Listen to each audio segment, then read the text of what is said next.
वक्फ board वैसे हिंदू में भी मंदिर जो ट्रस्ट है, क्रिश्चियन का भी ट्रस्ट था, जिसमें 100 ट्रस्ट क्रिश्चियन का होगा। मुस्लिम में था वक्फ बोर्ड। हिंदुओं में भी ट्रस्ट है, मंदिर के रख रखाव पर ट्रस्ट था। उसमें बहुत बड़े राजा महाराजा का भी ट्रस्ट था। उसके संपत्ति का देखभाल करने के लिए न्यायालय के आदेश पर क्रिश्चियन का अपना धर्म और अपना शिक्षा और अपना हॉस्पिटल चलाने के लिए उसकी संस्थाएं हैं। वक्फ बोर्ड मुसलमानों के विकास के लिए वक्फ बोर्ड का निर्माण किया गया। यह अच्छी बात थी, लेकिन वे सभी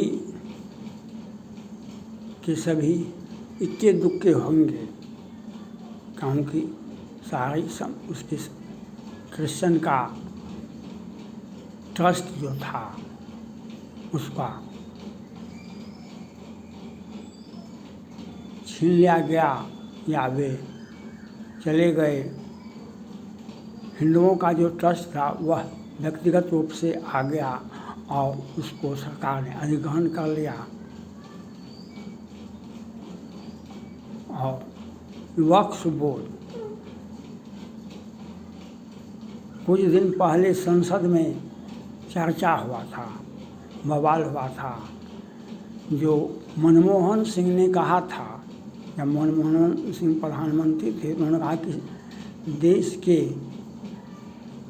ये पित्रोदा, ये कांग्रेस पार्टी के बड़े सदस्य हैं और सलाहकार भी हैं, उनका बयान था कि देश की संपत्ति पर पहला अधिकार है मुसलमानों का। और 13 में भी कानून बना दिया गया वक्फ बोर्ड को, और बहुत सारा उसमें ज़मीन और संपत्ति दे दिया गया। दिल्ली में भी केजरीवाल जी वक्फ बोर्ड को बहुत सारा संपत्ति दे दिए। तो कांग्रेस पार्टी का एजेंडा था शुरू से मुसलमान, मोहम्मद और हरिजन को साथ रखो, और इसी से ये वोट बैंक आधार था। वह बहुत दिनों तक काम आया। उसके बाद वह आज वक्फ बोर्ड पर मेरा मानना है, वक्फ बोर्ड की श्रीमती इंदिरा गांधी जब प्रधानमंत्री थी तो 14 बैंकों को नेशनलाइज कर दिया गया, अधिकृत कर लिए। व्यवसाय बैंक प्राइवेट थे, अरबों खरबों का उसके पास में पैसा था। तो श्रीमती इंदिरा गांधी 14 बैंकों को नेशनलाइज कर दिए। तो वक्फ बोर्ड की संपत्ति का जांच होनी चाहिए, और जो मुसलमान भाई हैं, जो गरीब हैं, बेबस हैं, लाचार हैं, जो हमारे मुसलमान भाई हैं, जो उनको अगर 1 कट्ठा ज़मीन उनको दिया जाता है तो बसने में सुविधा होगी, उनको बसने में सुविधा होगी। तो मुसलमानों का वक्फ बोर्ड बड़े बड़े लोगों के लिए हो गया है। वक्फ बोर्ड बड़े बड़े लोगों के लिए हो गया है। जो गरीब बेबस लाचार व्यक्ति हैं उसके लिए कुछ भी नहीं है। आप देखते होंगेगा, गरीब मुसलमान भाई वह नहीं जिहाद करता है न कुछ करता है। वह अपना, उनके 5-7 बच्चे हो जाते हैं, वे कहीं छोटी जन्म लेने के 5 दिन के बाद ही 10 वर्ष के बच्चे, 8 वर्ष के बच्चे देखते हैं गैरेज में, साइकिल दुकान पर, वहाँ पर टायर दुकान पर, वहाँ पर वह काम करता है। तो उस बीपीएल परिवार को वह संपत्ति मिलना चाहिए जो आप कहें। इस संपत्ति को तो हड़पने के लिए बहुत सारे नियम अपना लिए थे। बहुत संपत्ति, हिंदुओं का संपत्ति, हिंदुओं का ज़मीन को जब राम मंदिर बना और कोर्ट में जब केस चला तो ज़मीन, राम मंदिर का भी ज़मीन इन लोगों का पास में चला गया था और उन लोगों ने सुप्रीम कोर्ट तक केस लगा कि हमारा ज़मीन है, हमारा ज़मीन है। कैसे कहा गया?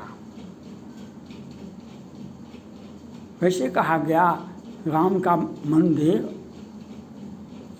तो सुप्रीम कोर्ट ने भी कहा कि सब उसको 5 एकड़ ज़मीन दीजिए मस्जिद बनाने के लिए। तो वहाँ भी जम्मू कश्मीर में हिंदुओं को मारो भगाओ और सारे ज़मीन को अपने नाम कर लो। ये जितने भी मुख्यमंत्री हुए जम्मू कश्मीर में, फारूक अब्दुल्ला, मुफ्ती महबूबा, वे जितना भी हुआ, सबों ने हिंदुओं की ज़मीन को,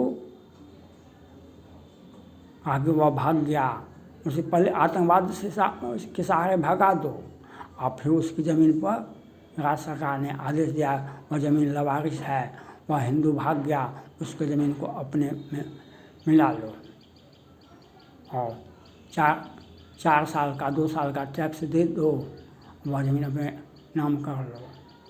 तो अब हिंदुओं की ज़मीन को जो आपने कैप्चर किया वह सारा ज़मीन निकलेगा। वक्फ बोर्ड में संपत्ति है, किसने दान दिया? कोई होगा दान दिया, आमजनों का ज़मीन है, आम राज्य सरकार का ज़मीन, वहाँ पर पैसा दिया है तो वह उसको निकाला जाएगा। और वो जो गरीब बेबस लाचार हैं उनके बीच में वह संपत्ति बांटनी चाहिए। ये प्रधानमंत्री का जो सोच है, बहुत सारा ज़मीन तो पहले राज्य सरकार ने ज़मींदारों से, राजा से छीन करके बांट दिया। बहुत सारा भूदान आंदोलन हुआ, उसके बाद आप 3 डिसमिल क्या कहते हैं, कितना 5 एकड़ से अधिक ज़मीन नहीं रख सकते थे, तो सारे ज़मीनों को कैप्चर किया राज्य सरकार ने केंद्र सरकार के आदेश पर। अब यह कांग्रेस पार्टी की सरकार बनने के बाद मोदी जी का नज़र इस पर पड़ा तो इस पर जांच होगी और उसको संपत्ति को, वक्फ बोर्ड की संपत्ति को जांच करके उसमें जो ज़रूरत होगा, वक्फ बोर्ड का जो गरीब बेबस लाचार व्यक्ति हैं, एक्सप्लॉयटेशन आप दूसरे का नहीं कर सकते हैं, गरीब व्यक्ति का ही एक्सप्लॉयटेशन होता है। वहाँ पर समाजवादी पार्टी के बड़े नेता यूनिवर्सिटी खोले थे उत्तर प्रदेश में, आजम खान साहब, तो वहाँ के गरीब मुसलमान भाई का ज़मीन को कैप्चर कर लिया और उसके ज़मीन को कैप्चर करके यूनिवर्सिटी खोल दिया। तो यह कहाँ से होता है? वहाँ पर हिंदुओं का ज़मीन को तो लेंगे, पैसा देंगे तब लेंगे, लेकिन गरीब मुसलमान भाई को कौन देखेगा? तो उनका ज़मीन ज़बरदस्ती लिया। वह जो मुकदमा हुआ था वह मुकदमा वही हुआ। हमें अपनों ने लूटा, गैरों में दम कहाँ था। जहाँ मेरी लोटिया डूबी वहाँ पानी ही कम था। इसलिए जो वक्फ बोर्ड है उसमें जो एक्सप्लॉयटेशन हुआ है अधिकांश मुसलमान भाई का, जो गरीब बेबस लाचार व्यक्ति हैं और वे चालाक व्यक्ति सब बैठे हुए हैं, जमींदार कहलाते थे, वह कहते थे वह ट्रस्ट बना करके वह वक्फ बोर्ड बना करके मुसलमानों का ज़मीन को कैप्चर किया। वह एक अच्छी नीति है मोदी जी का, और उस संपत्ति को जांच होना चाहिए। वो तो उसकी संपत्ति से कहाँ कहाँ पैसा जाता है, वह जो आमदनी होता है करोड़ अरब का ज़मीन का, और जो व्यापार होता है उसमें कहाँ कहाँ आमदनी जाता है वह भी जांच होगी।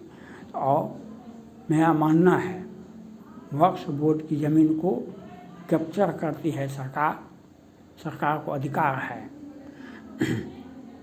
जो तो वह मुसलमानों, जो गरीब मुसलमान हैं, जो स्थानीय है उस ज़िला में, उस गांव में, उस शहर में, उनके बीच में वह संपत्ति वितरित होनी चाहिए, या नियम होना चाहिए जो हम उसमें से एक भी संपत्ति, एक रुपया वह रोहिंग्या मुसलमानों को, विदेशी बांग्लादेशियों को नहीं देंगे, लेकिन जो हमारे मुसलमान भाई हैं हम उनके बीच में वह संपत्ति को बंटवारा होना चाहिए। जो जिसे जीने का अधिकार है, सरकार उसे ज़मीन निकाल के दे, उसमें आवास बना कर दे, तो वह एक अच्छी नीति होगी केंद्र सरकार के। इस पर प्रधानमंत्री जी को सोचना चाहिए, विचार करना चाहिए। जो वक्फ बोर्ड की ज़मीन को कैप्चर अवश्य किया जाना चाहिए, लेकिन वह ज़मीन उस गरीब बेबस लाचार व्यक्ति को, मुसलमान भाइयों को अधिकांश संपत्ति मिलना चाहिए। छोटी छोटी जीने का अधिकार परिवार का मेंटेन कैसे होगा, उसे आवास योजना का लाभ मिलना चाहिए, हर हाल में मिलना चाहिए। तो यह इस बात को केंद्र सरकार रख करके, ध्यान में रख करके नीति बनावे। थैंक्स।